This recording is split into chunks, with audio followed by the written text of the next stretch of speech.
Patuloy pa rin ang pag-ulang nararanasan sa iba't ibang bahagi ng bansa dahil sa hanging habagat. Ang isang barangay sa Hermosa, Bataan, 2 araw ng lubog sa baha dahil sa walang tigil na pag-ulan. Isang kalsada naman sa Cotabato ang gumuho dahil sa paglambot ng lupang pundasyon nito. May report si Cesar Apolinario.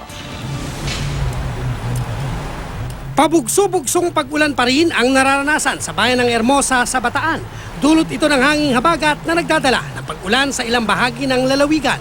Ang barangay ng Almacen, 2 araw ng lubog sa bahang hanggang hita.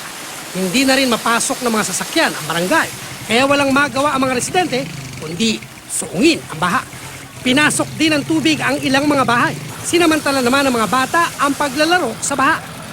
Gumuho naman ang isang bahagi ng National Highway sa Alyosan, Cotabato dahil rin sa nararanasang masamang panahon. Isang malaking bahagi ng kalsada sa barangay Dwaling ang bumigay matapos lumambot umano ang lupa. Dahil nga saturated doon sa baba,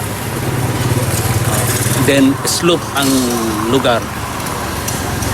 Dahil hindi niya kaya yung masustain yung weight dito sa taas, kaya nagkakaroon ng slide, nagka-landslide siya.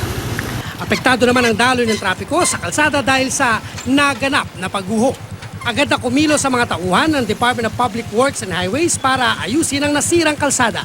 Ilang empleyado naman ng Subic Bay Freeport Zone ang pinauwi ng maaga dahil sa malakas na ulang nararanasan sa Olongapo City.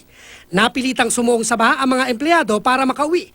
Sinabayan kasi ng high tide ang malakas na ulan na dagdag kalbaryo sa mga empleyado. Ilang barangay naman ang abot hanggang hita ang baha. Sa ngayon, tumigil na ang pag-ulan sa lungsod. Cesar Apolinario, GMA News.